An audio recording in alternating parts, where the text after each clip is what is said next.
the guy who's setting up sound, as we're like loading, there's another fella that comes up and they start loading stuff right in the center of the stage where I would stand. I just like put my guitar. And I said, oh, y'all just finishing touches on the stage? And he goes, no, man, this is for tonight's entertainment. And I was like, what's that? And he's like, that's a dancing pole. And I'm like, uh-oh. And so, Lord, yes, man. I'm like, uh-oh. So we load our stuff, and the guy who comes and goes ahead and hand me a check.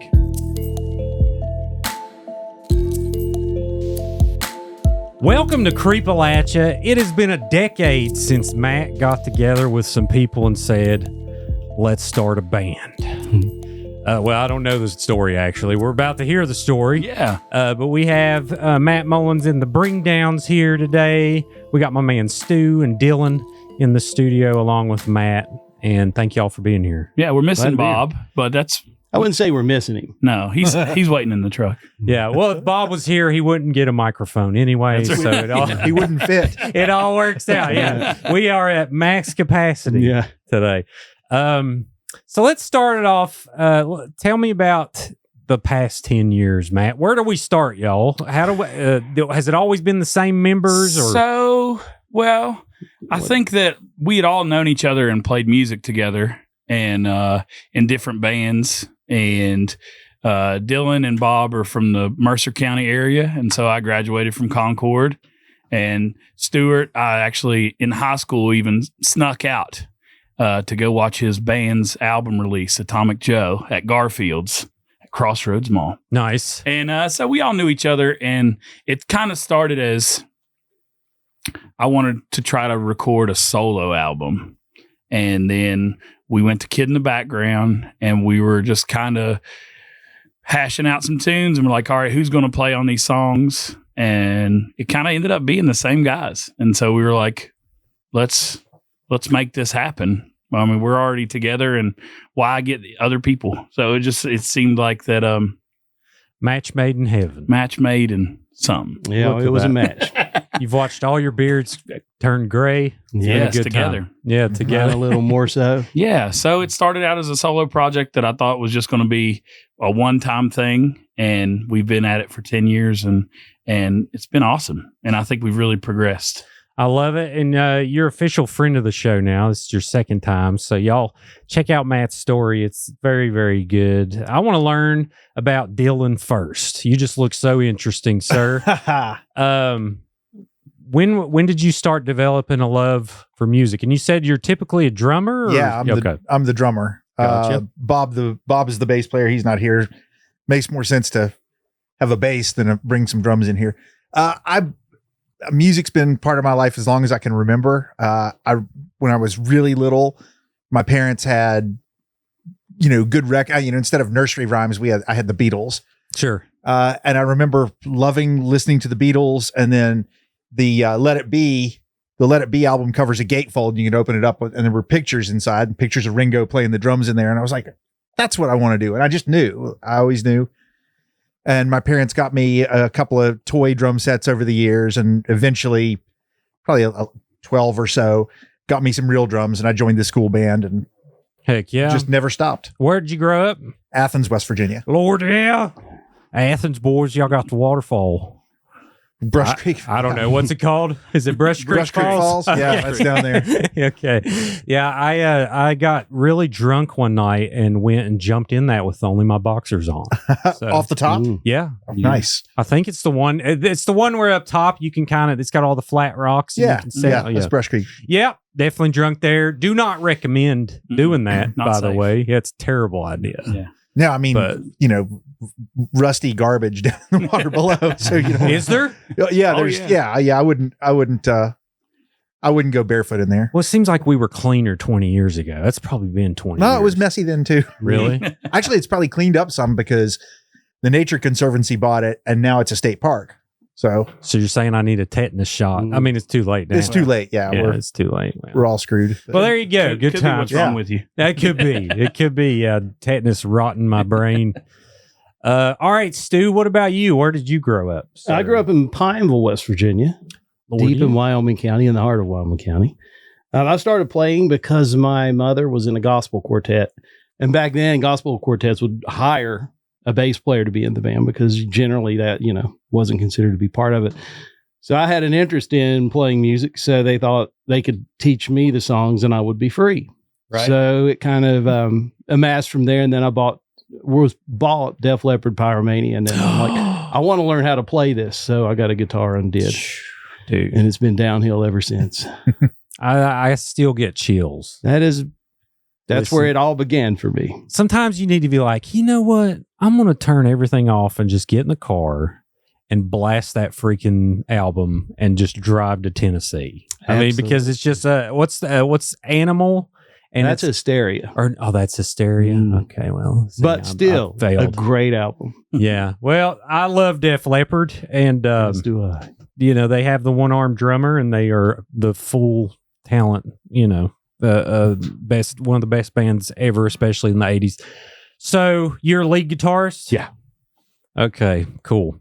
How did you so in church, did you ever be like, can we play some, Injustice for All? Like, what are we doing? I didn't ask. I did that sort of thing. Yeah. that would more than once, like when I used to be kind of you would call it the unofficial music director for the youth there. We had it was a younger group, and I would bring my guitar amp in and play.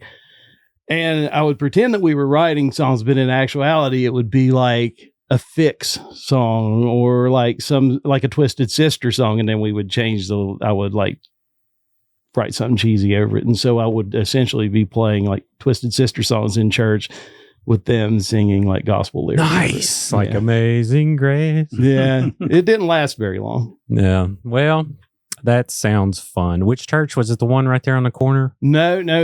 Actually, I went to the church that my grandfather founded in Bowman's Bottom in East Pine. Dude, I lived in Bowman's Bottom. Did you really? For Rock 10 Castle years. Baptist Church. Okay, yeah, right there on the end. Yeah. Okay. I spent many years riding bikes. I lived up on the hill across Jackson Hill from Bowman's Bottom, and I would ride down and that's where I'd ride my bike, was Bowman's Bottom. Or sleigh ride too on that giant hill coming down. You talk about a dangerous road, Key Rock. If oh, that's the one right there. You gotta be careful. Oh yeah. I drove it once and I was like, I better not do that again. I ran over a dog on a leash when I was a teenager there. Well, congratulations. Yeah, it was it was a classmate. He had it on a giant rope. We'd like to apologize to Stuart. Poor dog. There's someone out there that's like, that's who did it. Sorry, no, he knew it. There was no mistaking who it was. He knew who it was. Yeah. Oh, man. But yeah, we lived there for 10 years. Do you know Gary Kirk? Gary Kirk's one of my best friends. I was talking to him on the way here. Yep. I lived in his house. Really? Yeah. Oh, man. That's where, when I first started playing music, he played bass and we would practice in his garage. Oh, wow. Yeah. Yeah. I redid that garage to a gym, and then we sold it to Chelsea and Dylan Hatfield. I don't know if anyone knows. I mean, this is real small town stuff, but I love it because it's look at this connection here. No, fan. I talk to Gary every day. That was the podcast that we were doing. That's a podcast I was doing. Okay. Yeah, he does a podcast out of Greensboro. Nice. Yeah. Gary, I've talked to Gary a few times. Now, the dad I used to work with at Coal Mountain. Oh, so we rode together to work forever. And then they was like, well, I guess I'll let your sorry butt rent own the house since you're never going to get a loan. Big because So when they moved to Princeton, you bought his house. Yeah. Awesome. Yeah. They moved to Princeton to that farm. And then we bought his house. Well, ongoing bought his house for the next 10 years. Yeah. But yeah, man, small world. Very small. Well, cool. So let's do a song. What song are we thinking first? Well... And tell me a good, is there a story on how you wrote this song? Sure. This is one from the first album. So, I was in a band called the Boatmen for, I don't know how many years. And that was more of a collaborative. We were doing more Motown. I don't even know what we were doing. It was 4-part harmony. 4-part harmony, but mostly we weren't writing it wasn't like in-depth lyrics really. It was more let's all try to sing this, same sort of thing. Right. So I was in the hospital awaiting the birth of my son, and there was one of those list shows on the TV, and it was the 100 most evil women of all time. Okay. Thanks, Dylan. I like it. And I was sitting there watching it, and I had never, I'm interested in all things eerie and creepy, and so I was like, I hadn't heard a lot of these names. And there was a woman named Ann Cotten. She was the number one on that 100 most evil list. Right. And so she was the first documented female serial killer. Oh, wow. And so I like on a paper plate, sat there and just started writing some notes and went back. And when we were at Kid in the Background to record the album, this is one where Stu listened to it and was like, yeah, that one's cool.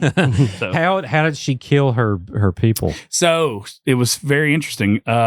She would like marry a guy, have kids, poison them all, get the insurance, and then move towns. And she did it, I think, 4 times before they caught her. Gotcha. So it's a pretty successful business model. She's pretty a good entrepreneur for a little bit. Yeah, crazy. Okay. So this is Ann Cotten. Okay, let me reverb you up, and then I'll give you the thumbs up.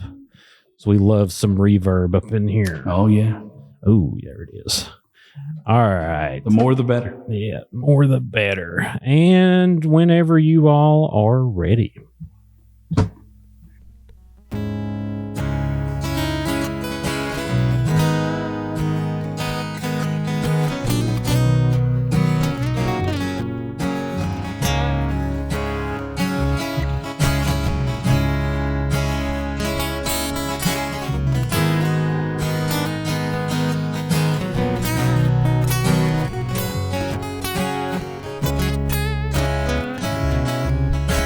Well, Ann Cotten seemed so nice. All she wanted was to be the wife to a man who'd love her back just the same. They started in Plymouth by the sea, such a young girl to raise a family and see that evil side got the best of her. But if they catch you, they're gonna kill you dead. If they catch you, they're gonna kill you dead. So she served them all their fate, through what she put down on those plates. Mary, why did you have to send them all away? But after one, well, she was undone, found her 3 husbands, got them and the kids just the same. But if they catch you, they're gonna kill you dead. Catch you, they're gonna kill you dead.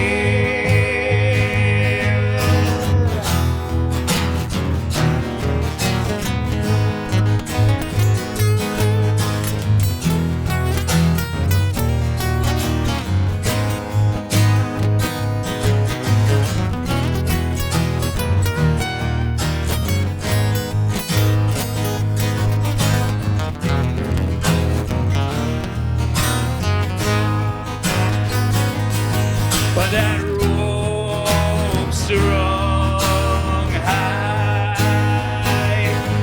it'll wear her tonight. After all you've done, well, there's no use to run. So if they catch you, they're gonna kill you dead. If they catch you, they're gonna kill you dead.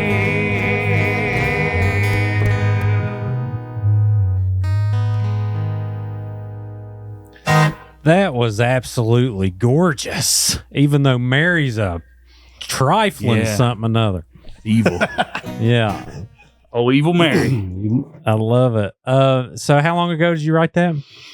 Over 10 years ago. About Because 10 and a half years ago. by the time I came in, that one was, I don't think I played on that one on the first record. It was Jamie Smith doing It was DJ beats. DJ beats on it. DJ beats.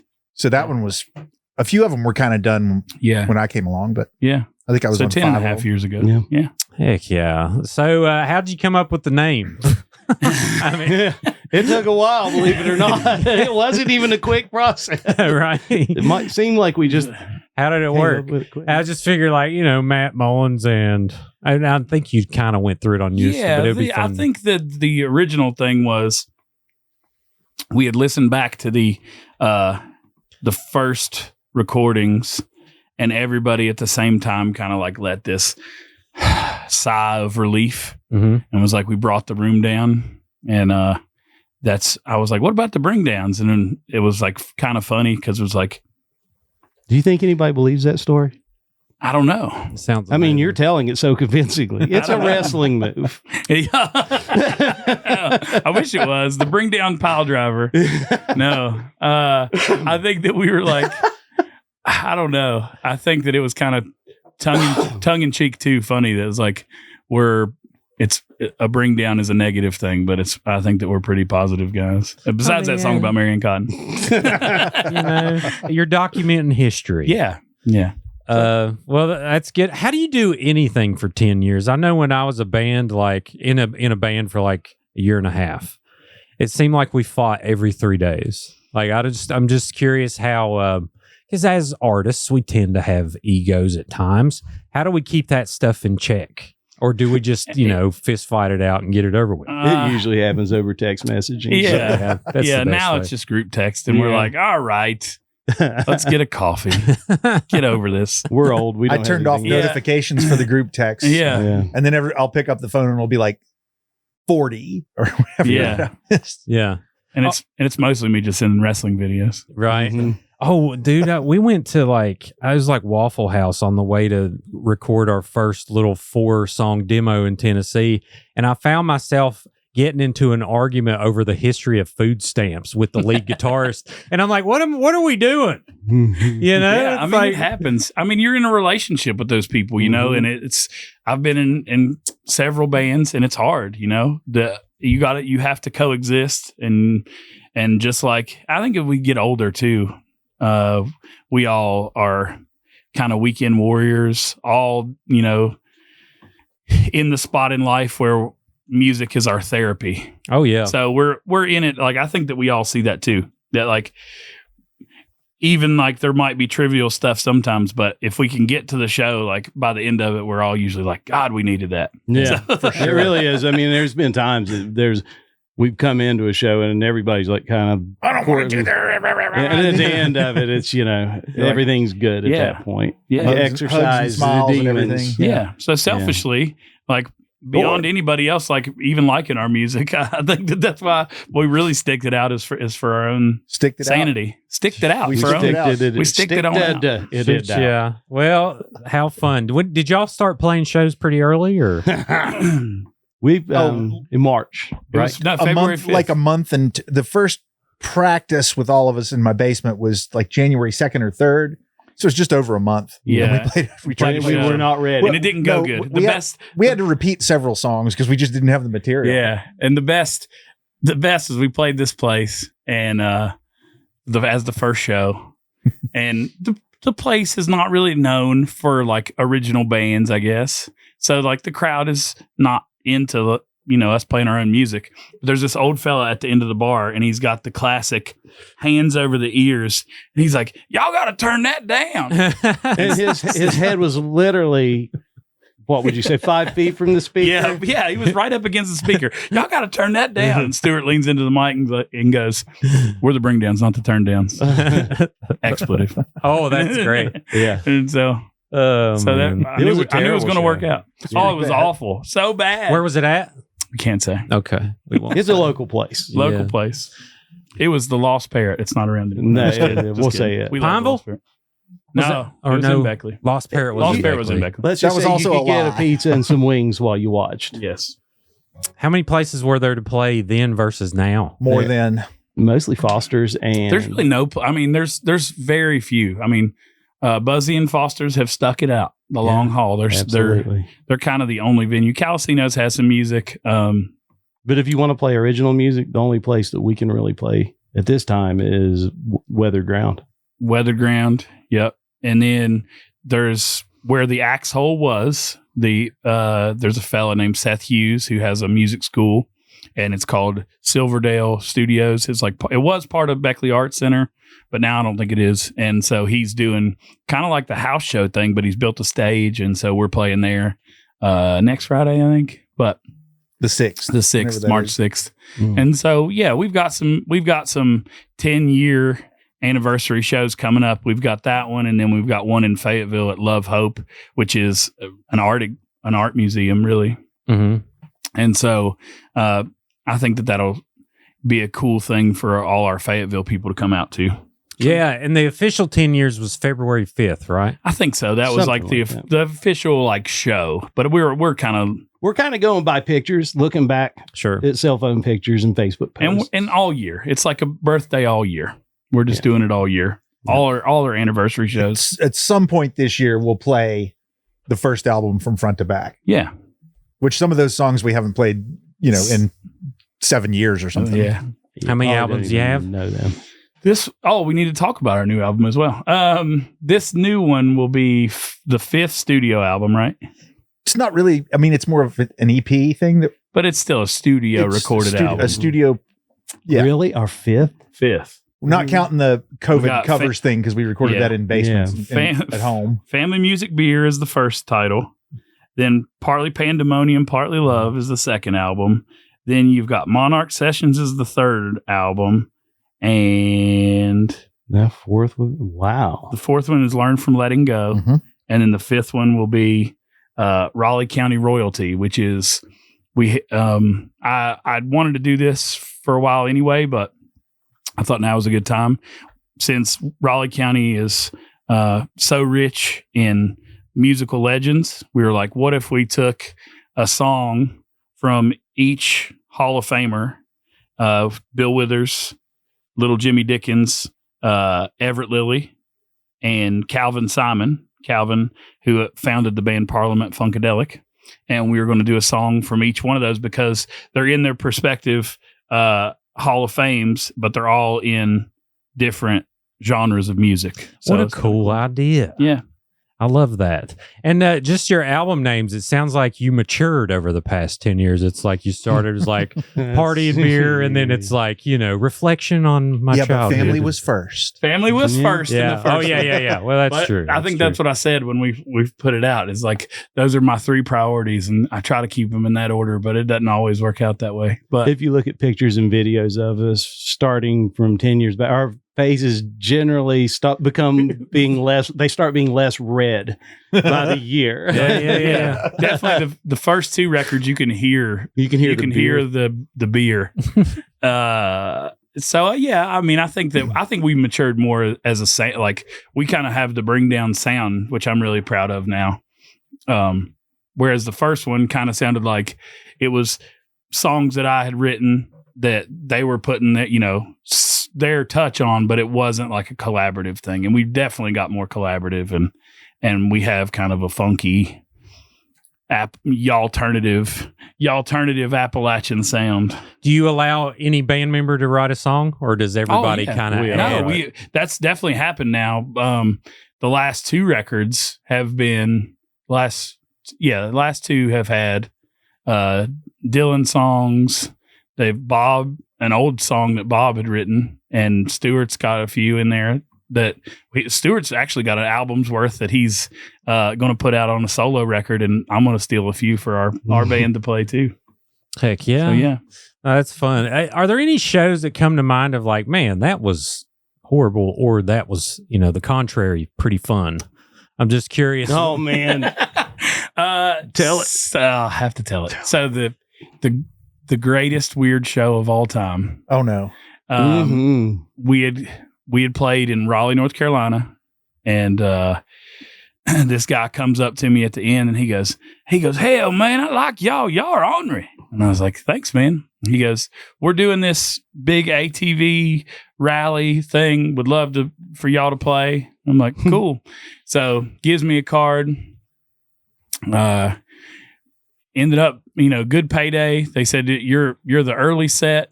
So we go to this remote. It's honestly like historically like a hippie area. Yeah. So I thought, but it wasn't a hippie place. But we didn't know that until we were pulling in. Dougspur, Virginia. Yeah. So near Floyd, Virginia. So we pull in, and this guy has built a Western town.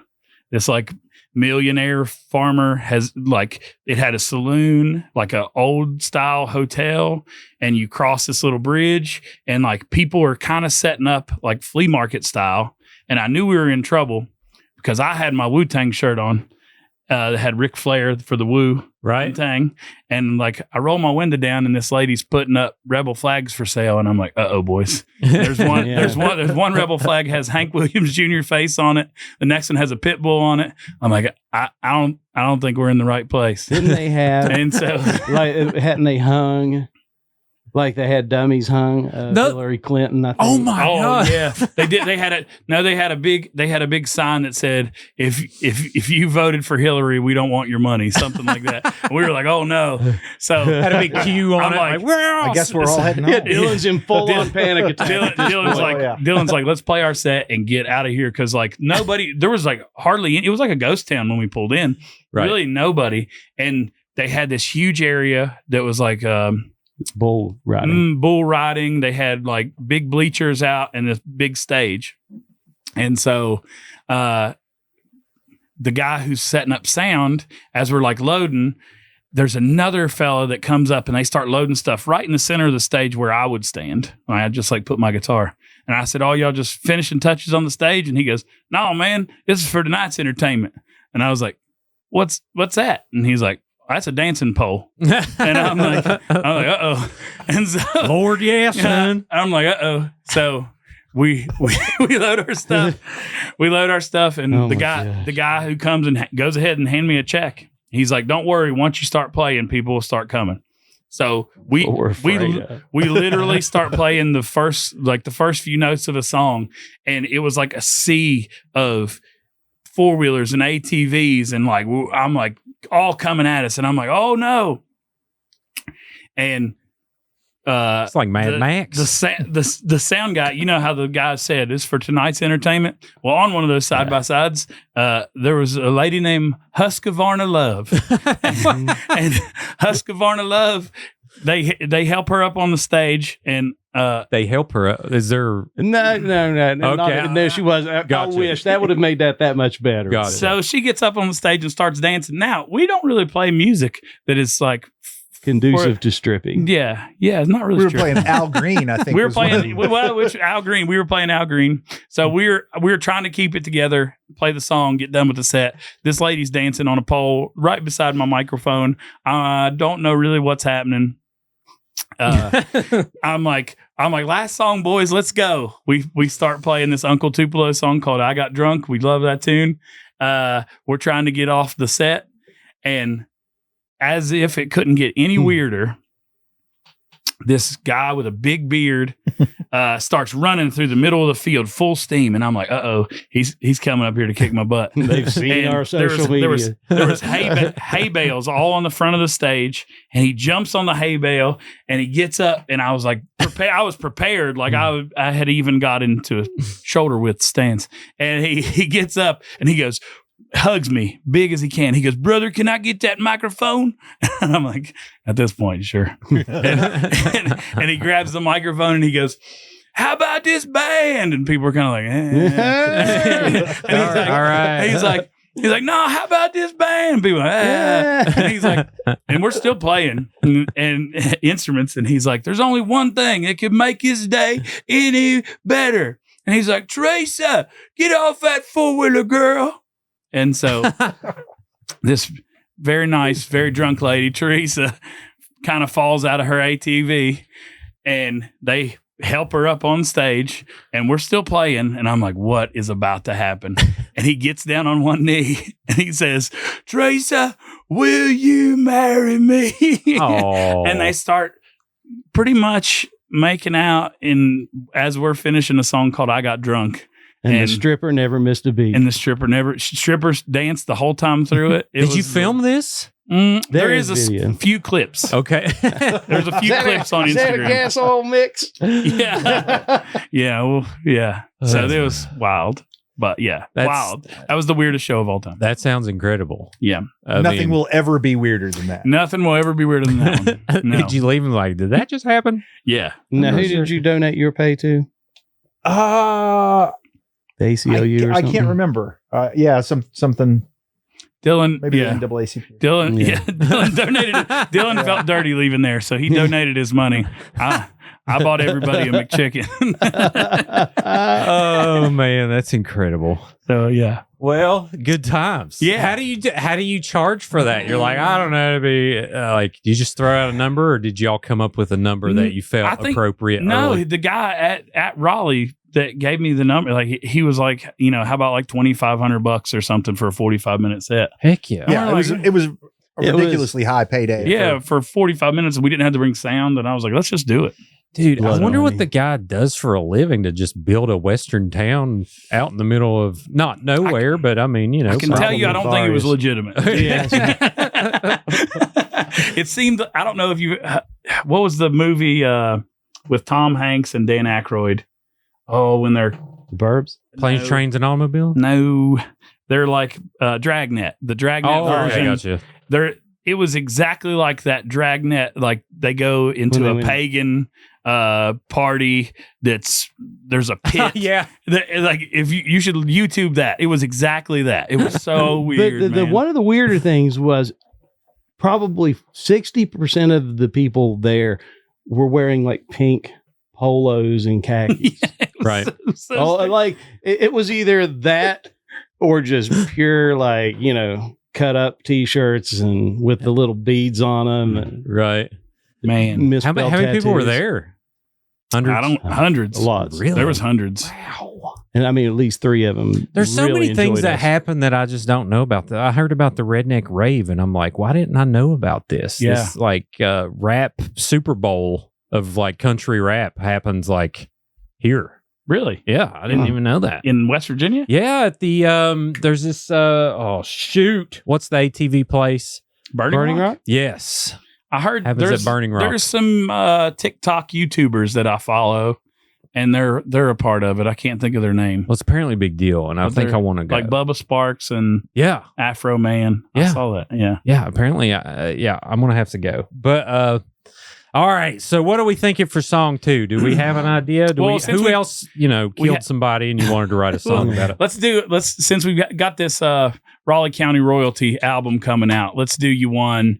This is from Bolt, West Virginia, Little Jimmy Dickens. He's in the Country Music Hall of Fame. He was the longest running Grand Ole Opry member. And if you ever get to go to the Ryman Theater in Nashville, he has a statue outside. And so he only stood 4'11" tall and was a real sweetheart of a fellow. We actually put a historical road marker up outside the Bolt Church of God, and his sister Edna brought one of his nudie suits. You know what a nudie suit is? No, I'm afraid. So Nudie is the Italian designer, but he is who designed those rhinestone suits that Porter Wagner wore, but now Post Malone is wearing. And Little Jimmy was kind of the innovator of that style. So I think that's really cool. That is cool. Yeah. So this is his biggest song, I believe, and it's a funny one. It's called "May the Bird of Paradise Fly Up Your Nose." Oh yes, I haven't heard this song, so this is perfect. Yeah. Whenever you're ready. Ready? Mm-hmm. Ready? One fine day as I was walking down the street, spied a beggar man with rags upon his feet. I took a penny from my pocket, in his tin cup I did drop it, and I heard him say as I made my retreat, may the bird of paradise fly up your nose, may an elephant caress you with his toes, may your wife be plagued with runners in her hose, may the bird of paradise fly up your nose.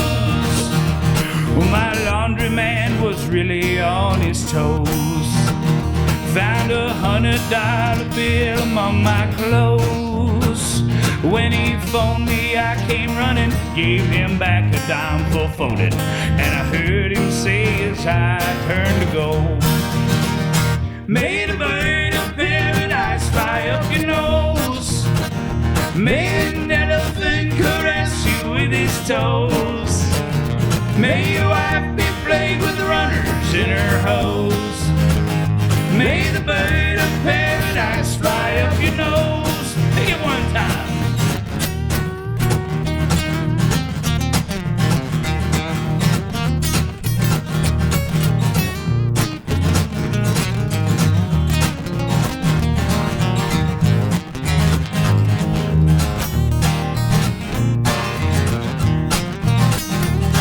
One day I was late to catch a train. That taxi driver said we make it all the same. When that speed cop made it to us and he wrote us out that ticket, I stood politely waiting on my change. May the bird of paradise fly up your nose, may an elephant caress you with its toes, may your wife be plagued with runners in her hose, may the bird of paradise fly up your nose. Get you another one, Stu.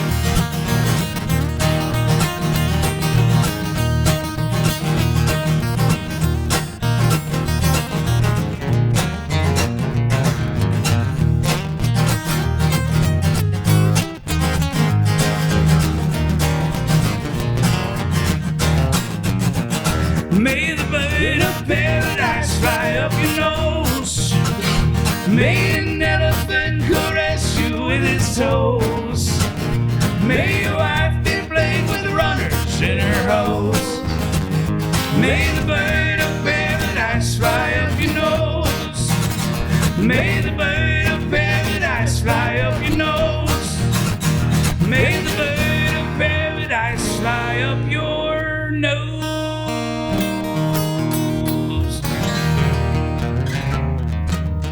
I missed that ending a little bit there, didn't I? I didn't know. That was No, guess I didn't I missed either. a few things. that was incredible. Yeah, I've so Jimmy Dickens is a big deal. And which I knew who he was, but I didn't know the extent of like how epic he was from Bolt Mountain, son, or Bolt, West Virginia. How did you decide? How many songs did you end up putting on this new album? Just it's like a 4 song. We just did the we were talking about doing a few more, but I think that we didn't want to. I don't know. We didn't want to get too hung up on doing too many covers either. We just kind of wanted to showcase doing one of each genre. And I don't know. It's just it's crazy how different that all being from the same place that you can get such diversity. And I think that that's what's so special. I talk about it when I teach all the time to the kids. Like, don't ever let anybody tell you you aren't special because you're from Southern West Virginia, because we're the most special. Like, we might be hillbillies, but we're some talented hillbillies. Heck yeah. And if you're not special, it's for a totally different reason. Yeah, no, I love it. Well, that's so fun. So what's I had a question that Jonah. Oh yeah, covers.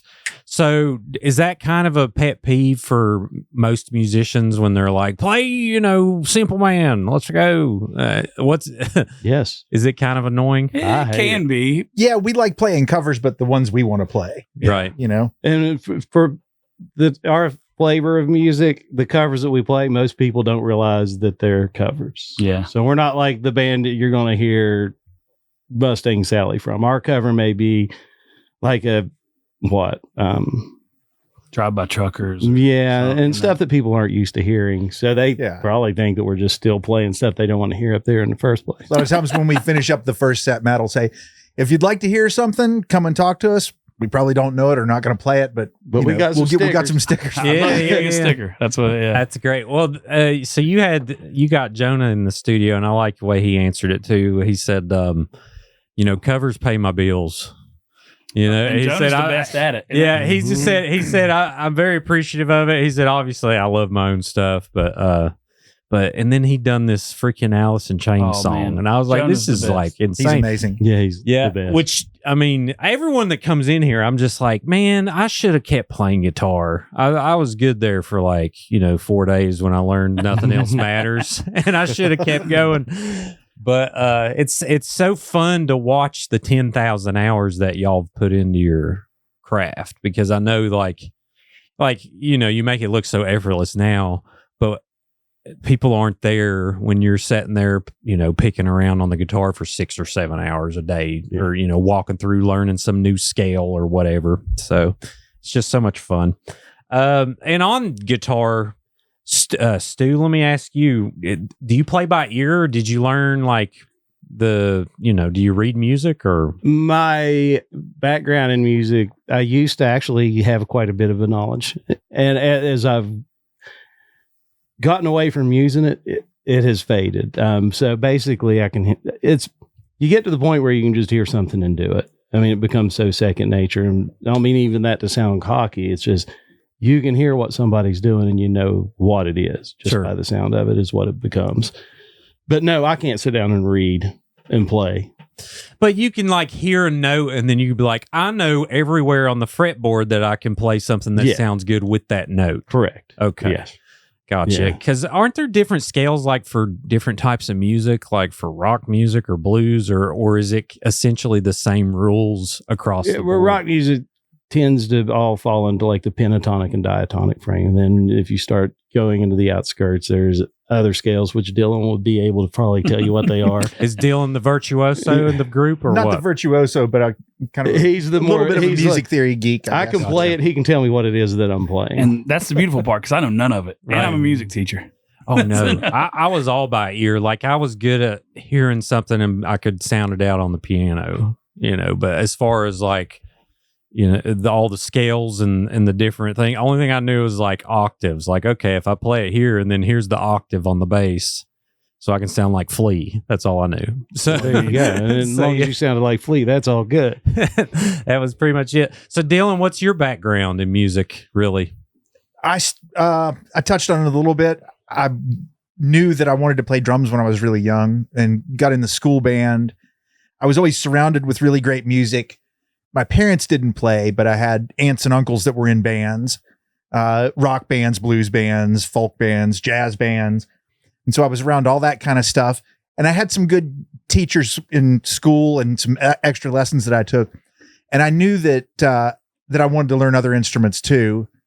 And at some point, I had a crappy little guitar when I was little. But at some point, I had an uncle that let me borrow a mandolin. Oh, nice. And I learned not bluegrass mandolin. I learned rock and roll, strumming mandolin. Like Led Zeppelin. Yeah, like Led Zeppelin. The REM album Green has 3 mandolin songs on it, and I wanted to learn how to play those. And so he wrote out some chords, and mandolins basically, it's pretty simple to play chords. And I started doing that, and then eventually got another guitar and took some guitar lessons. I had some upright bass lessons from a music professor at Concord named Tim Mainland, and guitar lessons from Don Drummer. And all these things, I sort of learned music. I can't really sit down and sight read music or anything, but I learned the basics of music theory through that. Mm-hmm. And wound up collecting guitars and playing. I got a bunch of electric guitars, and I have fun writing songs and demoing. And some of the songs have made it into this band. A couple of them have. Congratulations. Yeah, I know. I'm fortunate. Heck yeah. No. There's stuff that I couldn't finish, and I brought to Matt and said, do something with this. And I always just imagine Matt probably beating people with sticks. No, we're not playing your music. We will not play it. But it's, actually, a lot there was more no resistance. communal. In fact, I brought one of them and then took another demo, and for this last album, American Nightmare, I didn't think it was going to turn into anything. You're like, no, we're going to do that one. That's awesome. Okay, cool.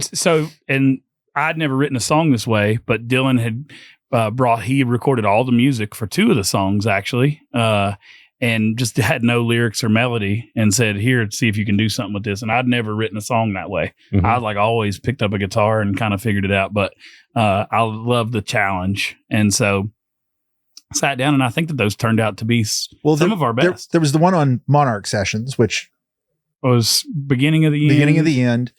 and then on the new album, American Nightmare and Moe's Vance. Oh, and Moe's Vance, 3. Yeah, 3 of them like that one. Well, the very limited knowledge of my playing years, I know that I was in a couple bands where it was like, we're not really that good. And then when we got in a band that was good, we knew it really early because it's like the person can finish your musical sentence. Exactly. If that makes sense. Like, totally. You kind of just feel like, and you both think of something and you do it without even saying it.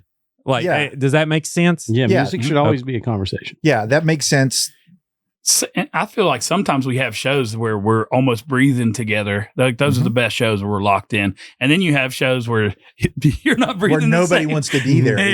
You're not breathing the same at all, and you just got to figure out how to cut the gig. Yeah, and I think that's maybe that's how we've matured as musicians. Is like we can still get through those and be like, they're not all strikes. Like there are parts of those gutter shows that we still like, though. You'll have some musical conversations where you do meth, but the music version, it's like, what just happened? So I get it. There's a certain amount of, sort of letting go. And then there's also a certain amount of appreciating the communication that you have when you want to talk about things, too. That's cool. Like you can sort of give up, but if you don't like where it's going, sometimes you can talk it's more of an argument than a conversation. Sometimes, but we always get through them. Yeah, we do. Do you all typically have the same inspirations, or does it vary across the board? I'm just curious. I think that we all do have a similar belief system, and we agree on a lot of stuff. But musically, like I didn't grow up on Def Leppard, and like I was Wu-Tang, and a different path completely. Like my mom loved the Temptations in Alabama, so when we get done with shows, sometimes. Stuart will put on Def Leppard or Metallica or Van Halen as loud as the stereo can go, and he goes, Matt, don't you touch it. Or Level 42. And we Tears for Fears. 42, yeah, we listen to, and I enjoy that because diving deep into that stuff was never me. So. Well, I'm just keep thinking of that song, and I walk down, and I need. I love Def Leppard so much, man. I'm so glad that Stu brought that up because that's all I've been thinking about. I don't even know what we've been talking about. Since he brought that up, calling up and putting up on his Spotify, putting a playlist. Oh, dude, I mean all day. That's gonna be my next 4 days because I get obsessed with it, and it'll be a whole thing. All right, so how many songs? What we got next? What we got lined up? I don't know. What y'all want to do? What you want to do? You want to do Elastic or you want to do Whiskey Soaked? Okay. Or the Breakaway? Oh, either one. Let's do Elastic. That was fun. Yeah. So this is, I think I just wrote it. I kind of just written a piece for the Song Machine, which is the songwriting group I run. And it was, I forget even what the subject was, but I had in my mind, that I wanted to write a song that Elastic was in. I was just thinking about bouncing back and also BVDs, the old tidy whitey. Oh, Lord, yeah. BVDs. Yeah, ain't it weird how you can wear them until they just don't work anymore? Like one day the waistband's just not elastic anymore. Yeah, it's like these are 5X now. This doesn't work. It's just amazing. So I totally get it. So I was thinking about that, and then about that same time, I had went and got a sleep study, and they said that I had the sleep apnea, and I was like, man, I'm falling apart, and so I didn't want to fall apart. So I was like, let's write a tune about bouncing back like elastic. So this is it. Take it away.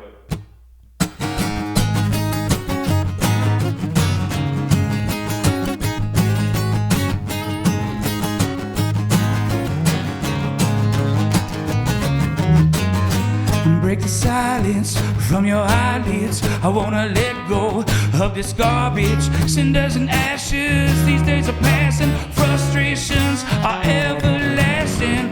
Woke up in this panic. Gasping has got me frantic. I wanna get away from being so dramatic. Wanna get back to feeling more elastic.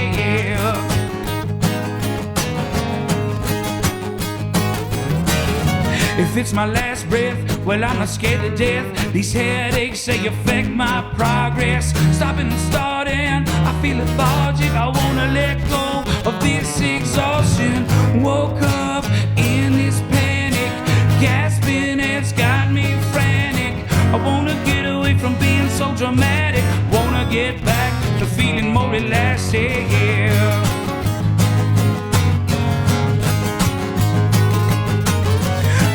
bounce back like we were kids. This no sleep stuff, it's getting serious. I can't say it'll ever get better, like checking the forecast for the weather.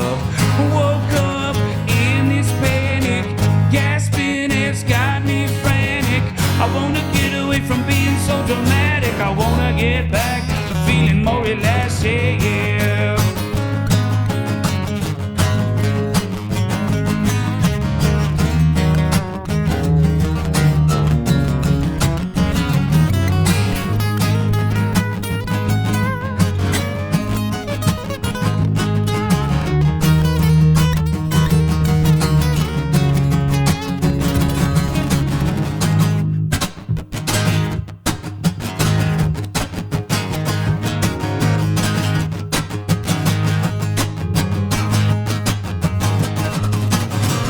Break the silence from your eyelids.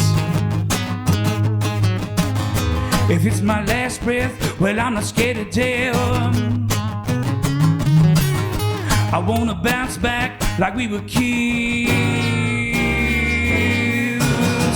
Woke up in this panic, gasping, and it's got me frantic. I wanna get away from being so dramatic. Wanna get back to feeling more elastic. Woke up in this panic, gasping, and it's got me frantic. I wanna get away from being so dramatic. I wanna get back to feeling more elastic. Why, heck yeah, son. Yeah. Elastic. That was absolutely gorgeous. Thanks. Yeah. I feel the love. And I know Matt don't have an ego. I just like to kid and joke. You started that song machine, and that's one of the coolest things I've ever heard. Well, basically you prompt and say like, all right, write this song about elastic and having sleep apnea. Yeah. And then people get on there and then they write songs about it. Yeah. So it was not an original idea. I'd heard a musician out of Austin, Texas named Bob Schneider talk about, he had an email chain, and he said it got so big, he actually had Elvis Costello, Ben Folds were all a part of this songwriting group. And he said he got to kick Elvis Costello out of the group. And the Elvis Costello's manager called him and was like, "You can't kick Elvis out." And he was like, "Sorry, man." He's like, "You didn't get it in time." So I thought about that, and then wanted to do it through Facebook. And it actually started as the Poetry Machine in 2009. And there was about 5 of us. And it was that way, kind of loose rules, didn't really kick anybody out. Mm-hmm. And then Jonah, about 2018, we got serious about it and was like, let's really add these songwriters and be very strict about the rules. Like, if you don't put the prompt exactly what it is, like, you get kicked out. We'll add you back in a year, but every song machine lasts for 1 year. And so I've had people send me death threats when I kick them out. And the guy from Portland, right? Yeah. Oh yeah. The guy. Yeah. It is what it is. That's all the way out there. He went and found some pictures of me and drew phallic images all over my face and sent it back to me. Did you frame them? I should have. It was great artwork. I was familiar with his stuff. Well, that's good to know. Not every, the other people are getting trolled in this world. Oh yeah, so, it's part of it. If you're not pissing somebody off, you're doing it wrong. That's what my granddad always said. So I think that's if it's thought provoking, it's going to piss people off. Right. I don't know if I'm going to make this week, by the way. Yeah. Just saying. Yeah, they're both Stuart and Dylan are in this year's song machine. Oh, nice. We were both in. I made it to June last year. I think you made it a little further. I made it like 13 songs in. I think I made like 10. So it's just good homework. Good exercise. Yeah. I'd love to know what musicians think about AI music. Have you been fooling with it? Give me some thoughts. Just recently I've been doing this since 2009 with Song Machine, but really since 2018, seriously. And for the first time, we had a guy, I don't know if he wrote the words, but he put it in AI and it performed the song, like the music, the voice, clearly not him. And he even posted after, like, this is my process. And I talked to Jonah, who's the other admin, and he was like, man, we can't let it go because you're taking the hard work away. Like, you've got to come up with a melody. And so I talked to the guy and we posted, like, please do not use AI in your songwriting process or the performance, or you'll get the boot. And so that guy was using, I forget what the program was, but I downloaded it and I wanted to see what it would do. So like that song Elastic, which is already one of my songs, I just recorded me singing I think the first verse, and I sang the first verse into it and make me sound like Chris Stapleton. And I sent it back to the boys, and it was insane. We're in trouble, dude. And it's getting better. It's getting better. It used to be you could hear it in the vocal. There was some kind of weird digital thing that was happening in the vocals on those that you could pick out. But now it's getting where you don't even hear that dude, anymore. I'll be honest, it's kind of terrifying because, I mean, if you do it and you know about it, like I'll follow this one YouTuber that does all of the Metallica albums, but funk. Yeah. And it's the most incredible stuff. Yeah. But at the same time, it's not human. So it's like you get a plate and you love the imperfections in the plate, and you see like this is a handmade plate. I love this plate. And then you get a plate from the factory and it doesn't have that same character. But what scares me about it is I'll get chills from something made by a robot. And then I'm like, damn it, what do I feel about this? Yeah. Because literally, I mean, and I've done it. I've done little stupid songs about fugitives being wanted, and I'm like, oh, this is great, and I'll throw it in a lobby, while we're waiting to do a live stream. But at the same time, it's like, where is creativity going? Where are musicians going? Like, is this just, I mean, it's just a tool, but at the same time, it's getting to the level now. Is it Suno? Is that what you used? No, So I used this thing called Suno, and they have options. They're like, this is the kind of AI version. And then if you pay us more, there's like this really We'll even submit it for you. There's this really talented version. Yeah. This is our best guy right here. Yeah, this is the best one. And I'm just like, man, I don't know what I feel about this. And then you got to you throw out like a whole case of water to make one song. And then, you know what I mean? The data center thing. And now there's been songs to chart that didn't have a single human on them. Yeah, Rick B. Otto was... Yeah, they went over that. I think what I'm scared the most about with AI is there are bar owners or venue owners that don't care. Like if it sounds good, they'll just like spin it.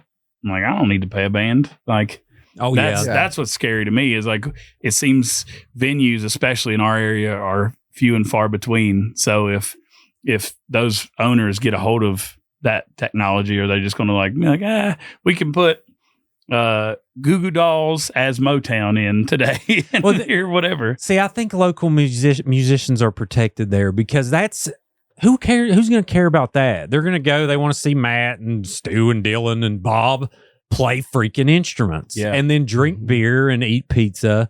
Like, some people do, but then some people that I could see some people just not even noticing that it's gone. Unfortunately, it breaks my heart. Do they get the animatronics from stage show? Just play it. Well, you know what? There's some creepy things, man. I heard some some good knowledge when I started my marketing business. It's like, well, you know what? Those aren't your clients. Yeah. If someone who doesn't value it, that's true. I think that people are going to value authenticity even more, especially 10 years from now, because it's going to be so indistinguishable.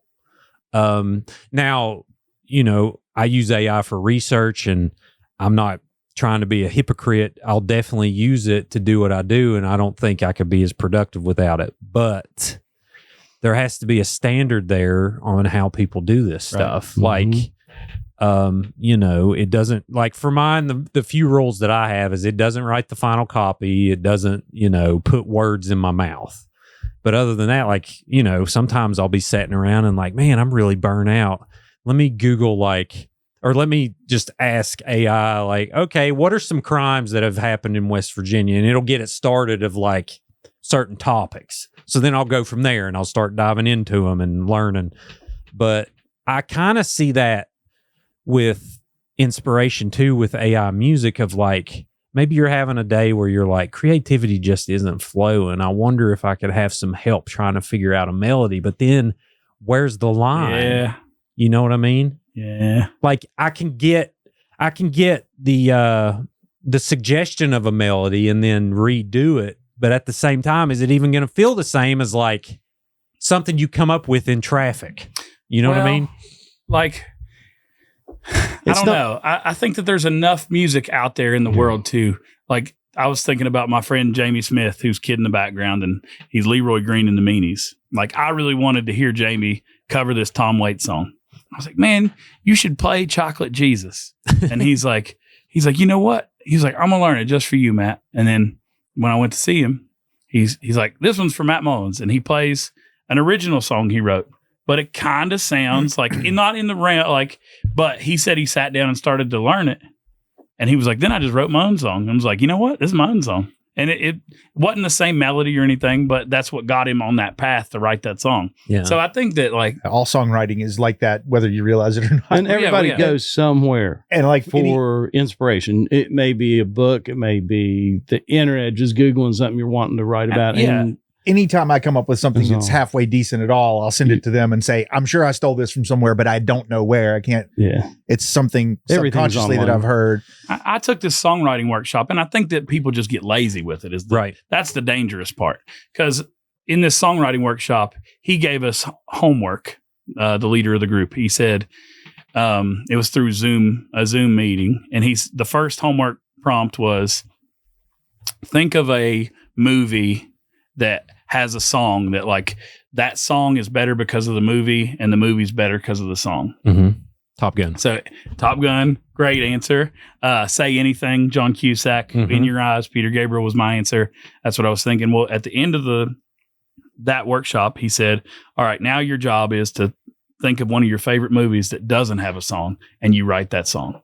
And so like that was a creativity spark for me. So like, I think that if you just give people those, like same with the song machine, like if you give people that prompt, like sometimes we can all be lazy, but if you have that little spark that starts it, like, oh, I need to write that. Sure. Yeah. It's finding that spark. Well, as a filmmaker too, cause you know, obviously it's affecting filmmaking too. The whole fun of it is figuring out how to piece something together and how to create from scratch. It's kind of like you birth this thing into the world that didn't exist. And if you get to where, I mean, you might as well just plagiarize. And the thing about the thing about that I don't feel okay with any of it is the proprietary information of where it came from, because it had to listen to stuff. Mm-hmm. So how is it pulling from that? What's the legalities there? I don't think, like, we're not ready for it at all. Right. I don't think. And the artist is going to get screwed every single time. Absolutely. They always do. Yeah. We always do. Yeah. Every time. That's the thing. I don't know. Support your local artists. Yeah. But like I said, like, they're not going to go to like Weather Ground and it look like, what's it? Chuck E. Cheese? With the animatronics, and it's like, like people don't want that. No. I don't know. I would probably go watch that. I mean, at least once. Like, you go once. Yeah, you'd have to go once. Yeah, I mean, you go come once. on. Yeah.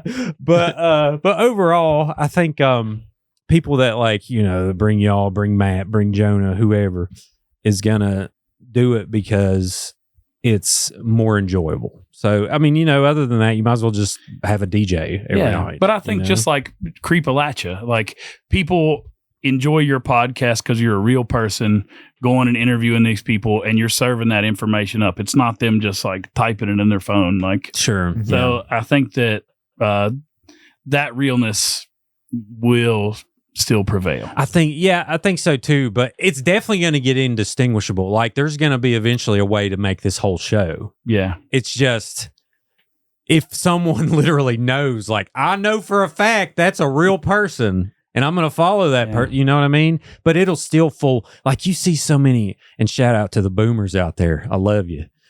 But you see so many boomers falling for some stuff. There's a dude in Southern West Virginia who's all AI. Yeah, he's releasing albums. And he's like going and he's baiting people to talk trash to other musicians. Like, don't go and watch them and check out my music. And it is absolutely fake. Yeah. But, dude, I posted me riding a donkey. And people were like, "Where'd you get that donkey?" And I'm like, "Get that donkey." Oh no! Yeah, I'm like, I gotta watch this. I mean, I did these. So I had this little week where I'm like, I'm just gonna do some crazy stuff. So I'm like, okay, I'm gonna make a compilation of Bob Ross doing some insane stuff, and like he's like painting each pit on a painting and like doing all kinds of stuff. And then people will get on there and be like, "When did Bob go to the New River Gorge?" Like, I didn't know this. And then I'll put like, I had John Denver petting Baby Dog in front of the Capitol. And they're like, John Denver wasn't even alive when Baby Dog was here. So this is fake. And I'm like, you got me. Wow. You know what I mean? So it really makes me work. And after that, I was like, I don't think I'm going to do this. Because I had like another one too. People were getting real upset over Mr. Rogers teaching kids how to say each pit. Yeah. And I'm like, is it not that apparent? Yeah. It's not. Yeah. To people. It even has the watermark on it. Yeah. And they're like, man, I can't believe it. Yeah, I can't believe Tupac and Mr. Rogers together. What is this? You know. But anyway, all right. Let's do another one. Do we have one we can? The grand finale. What would you say? Or do we have more? I mean, y'all can play as long as you want. Breakaway. Want to do the breakaway, or you want to do? Yeah, let's do the breakaway. This is one from the newest record. This is a song. Dylan, what's this song about? It's about breaking away. Breaking away to the other side. Break on through to the other side of AI. No, don't ever do that. No, just about like finding yourself. Like when you're in a bad situation, sometimes breaking away is the best thing. So it goes like this.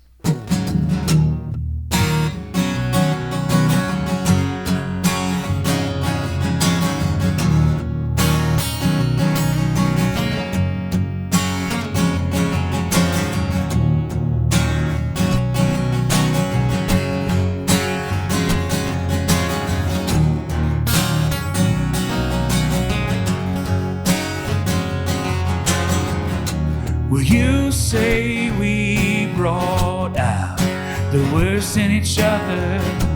Why would we want to suffocate and sit there and suffer? A bed full of poison words underneath the covers now.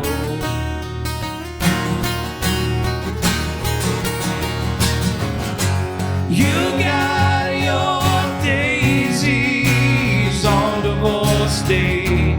First time we agreed on anything, but we're both so much happier with the breakaway.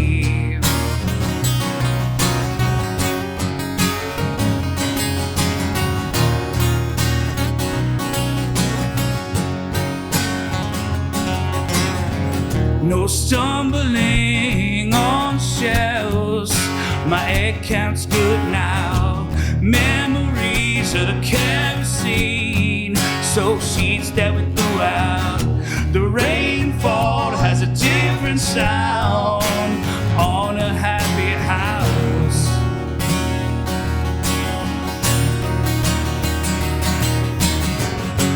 You got your daisies on divorce day. First time we agreed on anything, but we're both so much happier with the breakaway.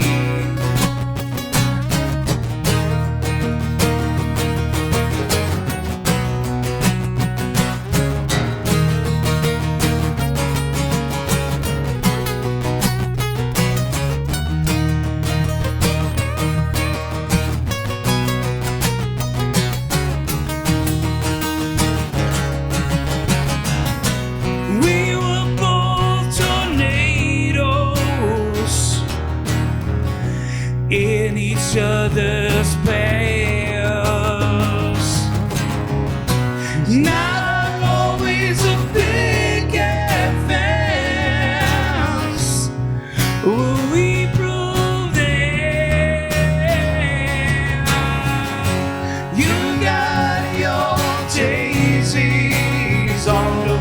state. First time we agreed on anything. You got your daisies on divorce day. First time we agreed on anything. You got your daisies on divorce day. First time we agreed on anything. But we're both so much happier. Yeah, we're both so much happier with the breakaway.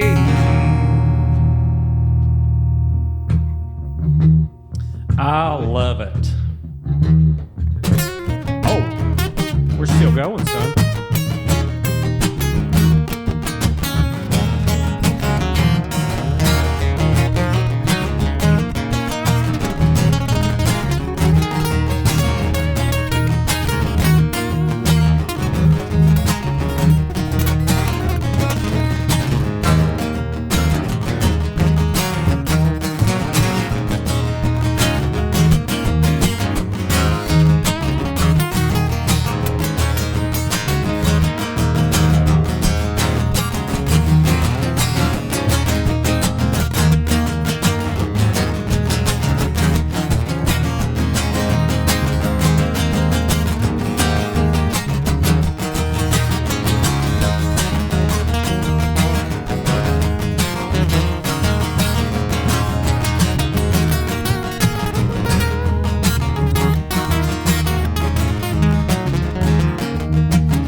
We did a little jam here. I wasn't expecting. That was absolutely fabulous. Hey. Was it supposed to end?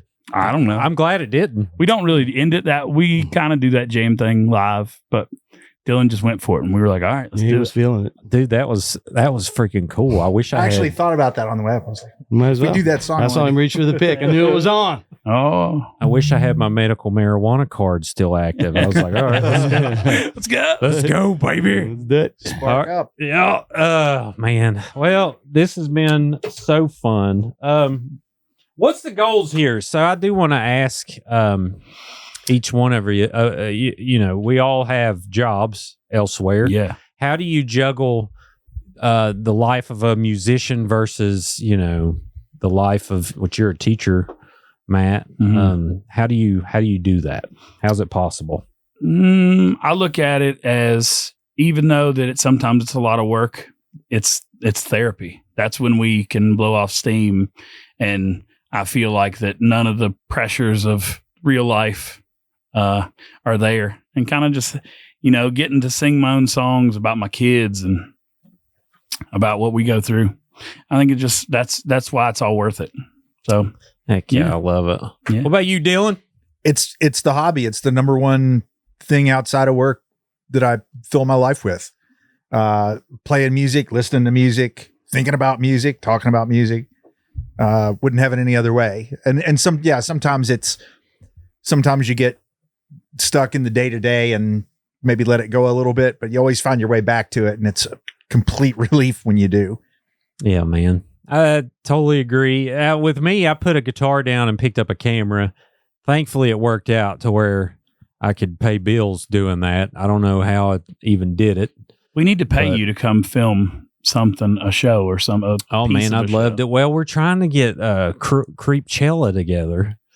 So we can I'm all about that. Man, we're gonna get it together, and y'all definitely be on the phone contact list. But I was kind of like getting in over my head, like I don't really know much about planning a show. I better just not for now. But there's been a lot of good artists coming here that I'd love to have on. What about you, Stu? I just have a huge ego, and I like going out and showing off and playing my guitar. Heck yeah, It's true. yeah. Yeah. He speaks in arpeggios. He's like, Yeah. what did you say? I couldn't hear you from my sweeping arpeggio. And I play guitar. I mean, I have a day job, but I'm a guitar player. Heck yeah. And I enjoy going out and playing guitar.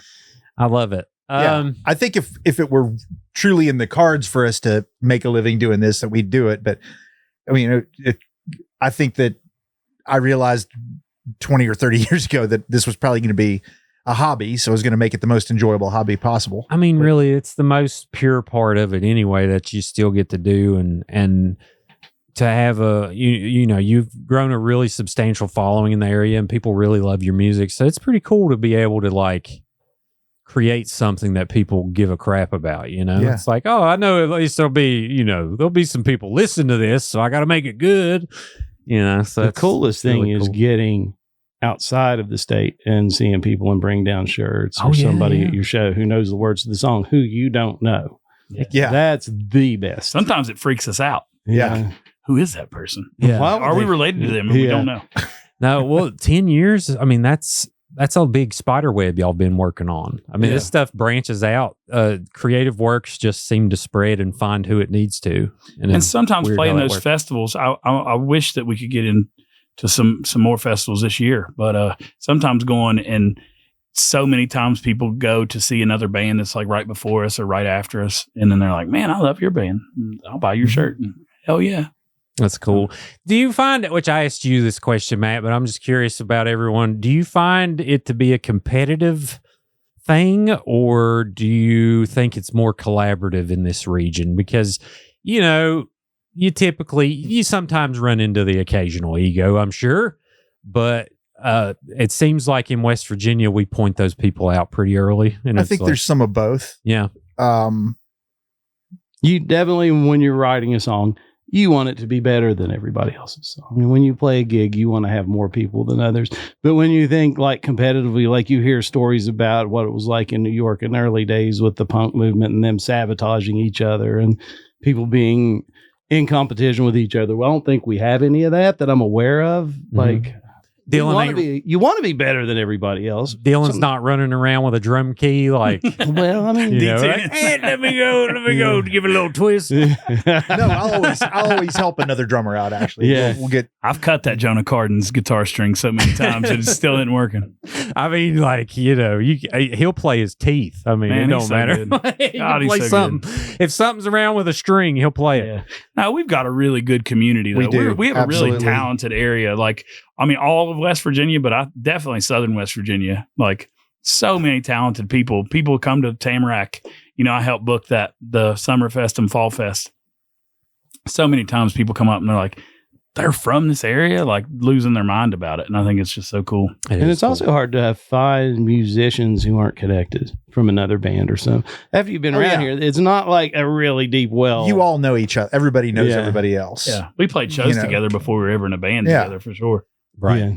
He kind of was like, well, I really like the way they played. I'm going to go snipe them from that band. Or do you just stay in both bands? There's none of that. Okay. It's like what he said, like, I want our record to be better than anything anybody else is doing or whatever. But Our kids were playing soccer 4 and under. Yeah. At the YMCA. That's kind of how this started. And that's really how Stuart's like, man, let's play together sometime. And I was like, you not playing with anybody? And he's like, not really. And so that's kind of how I got Stuart's number to play music. And that's really how it started. That's great. So crazy. How many paradiddles you know? Is that the word? Rudiments. Rudiments. Okay. I mean, I can remember about 10 of them, but that's a good pickup question at a bar. We're going deep. I know a few down in Wallin County. How many rudiments you know? How many rudiments you know, girl? What are the point of rudiments anyway? With that's drummer speak. I don't know it, but I mean, they come out of sort of marching and symphonic music, I guess, but it teaches you control and you can incorporate those into the drum kit. It's just a way to practice. Oh, okay. And each one of them sort of emphasizes a different skill that you can apply a lot of different ways. Okay. And so then you have the beats and then you got the feels.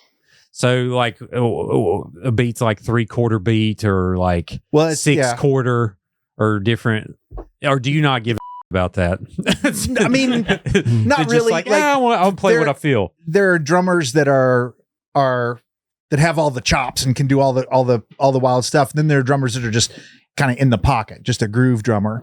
And I'm definitely more towards that end of things. I don't really know a whole lot of fills. I probably know like 10 fills and do variations of those, but it's not a super common name around here. That's pretty daggone good.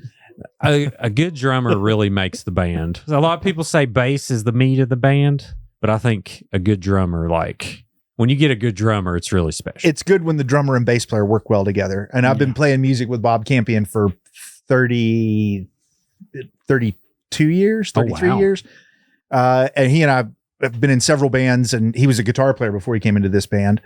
And he plays bass, but it's just like we really know each other and lock in really Very well. much I so. think I went to a show you may have played at the rail yard. Like, did Bob used to have a band that was like a 2-piece? JCBC. Yeah. Is that okay? Mhm. Yeah. And so then sometimes it was just the two of them, and sometimes they'd have a bass player and a drummer. And I was the drummer for most of the years of that band. Okay. Because I remember the bassist was like walking around the restaurant listening to how it sounded. And I had an awesome plate of what kind of cheeseburger did I get? Anyway, I think that Bob and then the other guy, Jerry Cruz. Yeah. Jerry Cruz. Mhm. Okay, shout out Jerry. I was at a random show like 7 years ago at the rail yard. How cool! All right, y'all, what are we plugging? We got a new album called Raleigh County Royalty. We just want some streams. The biggest way to help us is to go on YouTube, share, like, subscribe, just like you need it, Creepalachia, and come to a show. And we've got all new merchandise, vinyl records, new T-shirts, working hard at it. If you've got a request, we probably don't know it. Mhm. No, but I'll hug you and give you a sticker. Keep your requests to yourself, Yeah, that's right. people. Okay, we're not We're playing. not your band. We're not. Yeah. If you say Simple Man, I will throw you through the window. Oh, absolutely. It's. Would that be the main Absolutely. request, or what would you say? Like, everybody thinks it's funny to yell Freebird, Oh yeah, but now it's Freebird. Wagon Wheel. Yeah, Wagon Wheel. Wagon Wheel is the new Freebird. Yes, it's total. Yeah. Well, and Tennessee whiskey. And something I can dance to. And let me say, not everybody can sing Tennessee whiskey. That's Stapleton's got some runs that people should not try to sing. Yeah. But some people try anyway. Dude, Anyway. he's good. Oh, he's the best. Oh, He's catching on. Yeah, he's going to be Yeah, somebody. yeah, I think He'll be that something guy's one got day. something. I mean, you know, one of these days. What's that other song? Chicken, beer, fish. I can't remember. There's like I'm Chicken, beer, fish. gonna drive my truck and catch my fish and drink my beer. Oh, I kind of sound like your first album, maybe. Yeah. I hope not. I can't remember that song. I mean, not sound, but like sounded like the album name. Never mind. Don't ask, okay? Just listen to what they bestow upon your eardrums. Well, thank y'all for being here. Thank That's a you. great We for love having us. Creepalachia. Yeah, thanks for having us. I appreciate I'm a fan. you. Everyone out there, before you leave, be sure to like this video, subscribe to Creepalachia on YouTube if you haven't. If you're listening on Apple or Spotify, take a minute and leave a review. That'll really help the show be found. And we are on Facebook, TikTok, Instagram. If you like fictional stories, I'm reading them exclusively on Patreon now. So if you want to get your name in the credits, become a Cryptid supporter. And if not, it's totally okay. Appreciate you. I know times are tough. And everyone else, please remember, Matt Mullins and the Bringdowns kick ass and long live Appalachia.